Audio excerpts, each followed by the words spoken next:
So disclaimer at the very beginning of this, I am a firm Ralsei believer, but this isn't really a trans Ralsei video at all.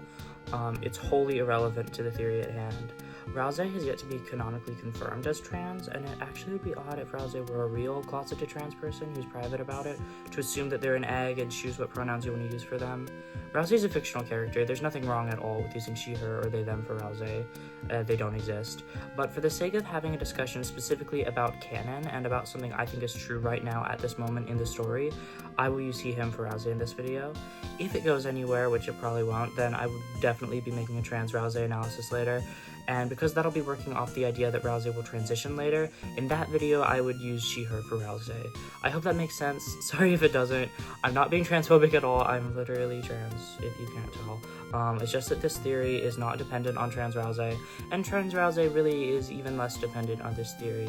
Because I think trans Ralsei is true, and this is what I'm gonna say, I think it's true, but we'll see. I have tried several times now to make a Deltarune theory video. If you're hearing me now, it means that I have finally succeeded. I am an almost zero experience video editor. My only experience with this kind of thing is scratch projects. In fact, depending on how I choose to go about this, you might be watching a screen recording of a scratch project, probably embedded on like a Google site with a Deltarune themed background. This is the 4th or 5th script that I've written for a theory, but this is one that I really truly believe in, no matter how silly it sounds. If you want a simple name for it to start spreading it around, by the way, mushroom theory is not the proper one. Pignon theory is the proper name. I don't even know if that's how you say that. It's a character from Cave Story. If someone knows, please tell me. Okay, let's go. Major Chapter 5 spoilers and general spoilers for Undertale and Deltarune, and also technically a little bit for Cave Story, but I'll keep it light and this will by no means ruin a playthrough of the game. I'm gonna use mostly Cave Story footage in this video though, because I think that it would be really weird to overlay screenshots of Deltarune over gameplay of Deltarune, so this is just the compromise. But this is also a totally valid video to just listen to. That's kind of what I do with most videos anyway. The visual element is generally secondary, but yeah. So for some reason, everybody has been theorizing about Ralsei being a tree. I completely understand this from a certain perspective, because his room's door looks like a tree. That's kind of all. But no, really, the main evidence is as follows. The flowers, specifically Flowery, seem to share powers with Ralsei to a great extent. This is evidenced a lot by Flowery's similar meta-knowledge, to the extent of being able to poorly explain concepts like menus to Susie. Ralsei also implies that he could let go the way Flowery has, presumably in reference to making extremely high fake stats. Notably, Flowery's power set also seems comparable to Gerson's, like dodging and stuff, which could mean any number of things, but let's just pretend it's nothing because it's not the point of either theory. Ralsei is somehow in every Dark World, and Hometown is surrounded by trees. There is a real-world organism, a quaking aspen named Pando, that represents or resembles the trees in Hometown and is actually one giant tree colony, allowing it to sense what is underground and act in accordance to weirdness with darkness, if it's the same thing, if Hometown has that as its forest. Here are my issues with this, though. The idea of Ralsei is a forest is that a branch or a root or something pokes up into every Dark World. I can fully ignore the physical issues with things like reaching up to the 2nd story of the Flower King because, especially after Chapter 5, I definitely think physical happenings are very abbreviated. Chris didn't run around the shop, go upstairs, run down into the front of the shop, make a dark fountain in 3 seconds. It was just sped up to tell the story more efficiently. But the real issue is that I don't actually think we have any reason to believe that roots share the same power as flowers. We've previously seen cactuses in the Dark World, which are entire plants, and for some reason the cactus appears to just be a normal darkener. Sure, it's possible that it's a plantner of sorts, but I just don't really think it is. If cacti were in fact a unique in-between type of deal, then I'm also forced to see this cactus as foreshadowing the flowers. I don't actually think that every plant is treated the same as flowers, because if they were, I don't really think that Flowery would specify that flowers are special, as he repeatedly emphasizes with phrases like, "There's nothing stronger than a flower's dream," stuff like that. Flowers are symbols of love. They're imprinted so much with will and dreams, and they are the digits of a plant. They're the fruit of a plant. The flowers we see in Chapter 5 are completely disconnected from whatever they grew on. The flowers don't get their knowledge of the darkness brewing under the town from their roots. They don't have any roots. It's an inherent, entirely magical ability afforded in this very special, very specific situation. While all of this could apply to roots, theoretically, and I wouldn't necessarily question it narratively if it were to happen, it doesn't feel like it's the direction we are being pushed into as of yet. Then, I'd like to point out that we actually have nothing to strongly indicate the trees in Hometown are a colony at all. It is pretty much definitely supposed to be fall given the Halloween theme of the church at the festival and the overall homecoming vibes that it has going on. I don't think the design similarity to Pondo or Pando or however you say it was intentional, but it'd be really cool if it was. We technically have no reason to believe that the forest isn't a colony either. It just feels really odd to me for a multitude of reasons. Then you also have the whole lost where the forest would grow deal alongside Ralsei having absolutely no idea about the weird shit going on with the night, making previous Dark Worlds, and honestly, that kinda just makes me doubt Ralsei being something so integral to Hometown as the forest that surrounds it. Not only that, but he acts so neglected, which just doesn't really make sense for a forest in such good condition in this kind of area with a famously tree-loving mayor. I don't know, I just think Ralsei would have friends. So my idea then is that Ralsei's a freaking mushroom, and you're probably asking, where's this coming from? Well, my very first thought is that flowers and mushrooms have a lot in common. Specifically, flowers, like those who became the main characters in Chapter 5, have bulbous caps at the end of a stem and emerge straight up from the ground. Mushrooms also have this. Compare that to roots or branches, and they just are not very similar. Mushrooms also can be picked and kept alive without any influence from the life form that they were originally attached to, and in fact are generally much less fragile and much more able to be sustained for a long time than flowers. Additionally, mushrooms are sometimes symbols of love in ancient cultures, which gives them a tie to flowers. The difference, though, is that they generally aren't recognized in that way now, and people ignoring or even throwing away and clearing away mushrooms is very common.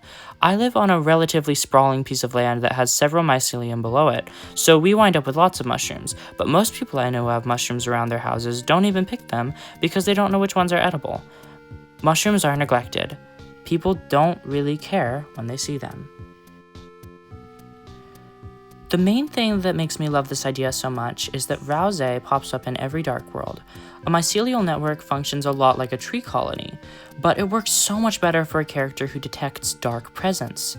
Mushrooms literally grow in dark areas very frequently, especially moist areas. Hey, how's the town love described in Chapter 5 again if you recruited everyone? Well, mushrooms actually thrive in places that feed microbes, because fungi are very similar to microbes in many ways, and darkness is very much likened to water repeatedly in Deltarune. So the idea that Ralsei can detect dark fountains and shoot a mushroom up to them is so easy to picture and is just such a perfect mechanical explanation. Even more than that, there's actually a mushroom called a ghost mushroom, which, just saying, there's a ghost character with many parallels to Ralsei that is white and glows green, and is currently being explored as a medicine. This is the specific type of mushroom I'd imagine he's based on. Before we get into the issues that I can imagine people already having with this idea, I'd first like to discuss some interesting parallels this would bring up if it's true. There's a character named Ragel in Undertale, ignore that his name has 4 of the 6 letters used in Ralsei, it's a coincidence, otherwise known as the Dancing Mushroom NPC.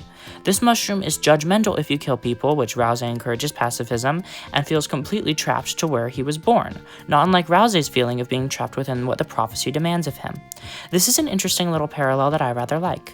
Another thing is that Ralsei looks like Asriel. Now, why in the world does a mushroom look like Asriel? Is it because Willow's stupid? No, this is a conspiracy. Alvin talks in Chapter 2 about how much Asriel would confess to sinning due to actions taken in the game Super Mario World. Toriel talks about Asriel playing Super Smashing Fighters in Chapter 1, and Tenna again in Chapter 3, all of it relaying to us that young Asriel was a big fan of Yoshi. Asriel even seems to have been making a game on his computer. Young Asriel loved and was inspired by video games, specifically Super Mario, and when you get the petal feather that makes Deltarune into a 2D platformer not unlike Super Mario, which is probably a reference to the feather that lets you jump in Link's Awakening, it very much draws a connection between power-ups and Super Mario. Even ignoring that, the most iconic power-up in a video game is the Super Mushroom. Ralsei resembling Asriel may be because young Asriel had this extreme love for Mario that may be translated into a passing appreciation of the white mushrooms that are Ralsei. That would make this seemingly disconnected piece of world building suddenly be foreshadowing towards a central mystery, and while it obviously isn't strictly necessary for the story to function, it's really cool. The other connection I'd like to make on the subject of Ralsei looking like a dreamer is the cave story connection that this theory is named after. I just want to insert a dose of objective fact before that though. The dreamers are not goats, they are dogs. Toby Fox said in the art book that Toriel is literally just a Mimiga that he added horns to make her slightly more unique. There is one line of dialogue specifying what animal the Mimiga are, and it is this. And hey, that says puppy. So yeah, the reason Chris is a dog is because they were raised by dogs, and the idea of Ralsei being Chris's persona is absolutely not disproven. Okay, but back to the insanity. In Mimiga Village in Cave Story, there is a white mushroom outbreak in the graveyard, because Ralsei is piles of Asriel's dust. Well, actually the important thing is this purple mushroom up here named Pignon, which seems to have some sort of meta powers by trapping you in a choice loop in order to avoid getting killed and eaten. Eating this guy recovers amnesia. The interesting connection here is that Ralsei has this extreme knowledge of the prophecy, and for whatever reason, a very similar story gets narrated to us in a late game area of Cave Story while we're accompanied by a character whose memory has been restored by said mushroom. It just draws this connection between mushrooms, knowledge, and the dreamers, and Ralsei being in the center of that wouldn't surprise me at all. Genuinely, every other thing in Undertale is a Cave Story reference, so I can make a video talking about that one day. This is what I'm interested in right now at the moment, though, is Mushroom Ralsei. The first thing anybody says to me when I explain this is, so what? What does it do for the narrative? I actually have a really good answer for that, I think. So what if the core of the mycelial network, a conglomeration of roots, is deep in the shelter or behind the big Dorian castle town, but let's say in the shelter, and we go there without Ralsei, he's just not showing up, and we get ambushed by this crazy monster whose will is elsewhere due to being contained within Ralsei, and we're about to kill it, but then Ralsei pops up and pacifies it and is like, no, don't kill it, I'm part of that thing. Or like, what if Ralsei has this dramatic scene where he talks about how being in so many dark worlds and having them close around him feels like his personhood is repeatedly taken away from him and is taking a toll on him and making it hard for him to understand his own identity, because each time he shows up again, he's just a little bit different. It would be an interesting reversal of Flowey, whose troubles come from the world always being the same. That's just some food for thought though. I'm just saying Ralsei being a mushroom could be interesting.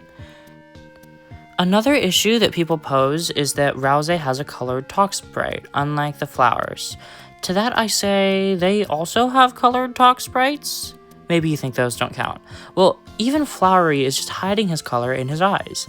Blue shows us that flowers can just change their talk sprites on command and rearrange them, so why can't it just be that Flowery is trying to appear as much like a Lightner as possible? And hey wait, Ralsei changes his talk sprite to a colorless one exactly one time in Chapter 5. I just don't think that talk sprites and talk sounds are good indicators like they used to be. Jevil, Spamton, and Gerson all have talk sounds and no talk sprites, and they're secret bosses. And then Pink has the biggest talk sprite of all time and stubbornly has no talk sound even after all these years. I love her, by the way. I will make a Pink video at some point. There's also the tree door. Honestly, I just think that it looks like Ralsei anyway. I don't know, I think this mushroom looks more like Ralsei than this tree. If Ralsei is a tree, he's the forest around hometown. And if he is the forest around hometown, his door would resemble that kind of tree. If it's just supposed to represent trees in general, trees are often used as a generic symbol for all plants. Mushrooms aren't plants, but they're often still treated as plants in the same way tomatoes are treated as vegetables. Honestly, I bet most people, if I said mushrooms are plants, wouldn't even question it for a second. I just really strongly think that any piece of counter evidence is kind of just basically not liking the idea. Ralsei being a mushroom makes so much mechanical sense. It explains his ubiquity across the Dark Worlds. It allows for a major reveal to be made directly that ties Ralsei into the mystery of roots and into the shelter in a way that can make for a really impactful moment and a really hype boss fight. It gives more context as to why Ralsei is so powerful. It just does it all. If you still don't like my theory, that's okay. I just hope that it's been entertaining and has made you at least a little bit think about the possibilities. This is a game with endless possibilities and so much going on, and I just love talking about it and thinking about it, and there's just so much that is really fun in general for me. So thanks very much for watching. I will likely continue to make Deltarune videos regardless of what happens, but if you would like to support me and my video, then please like it and subscribe if you want. That's always great. Yeah, thank you for watching. I might make more. Yay. Ralsei's awesome. Also, she's a girl. Hey, this is off script, and I thought I was done with the video, but I went back and I was getting screenshots to use in it, and I was getting screenshots of Super Mario World to show the super mushroom, right? But when I open the first level, or it's technically the second level, it's 1-2, but it's like generally considered the first level. I mean, the first power-up you get is Yoshi, right? But then I actually very quickly got a 1-up mushroom, and it wasn't until late into the second level that I finally saw the first super mushroom. And it got me thinking, like, the 1-up mushroom matches Ralsei pretty well. It's white, and then it has green on the outside. And to a greater extent, I mean, the 1-up mushroom gives you an extra life, and having another party member is like an extra life in an RPG. So I just think that's interesting. Oh, and he even has, like, a revival spell. Like, I don't know. It's just cool. Ralsei having a revival spell means actually Ralsei is a 1-up mushroom. So, yeah, I don't know. That's neat. And hopefully I'm right and the smartest person of all time. Yeah, thank you.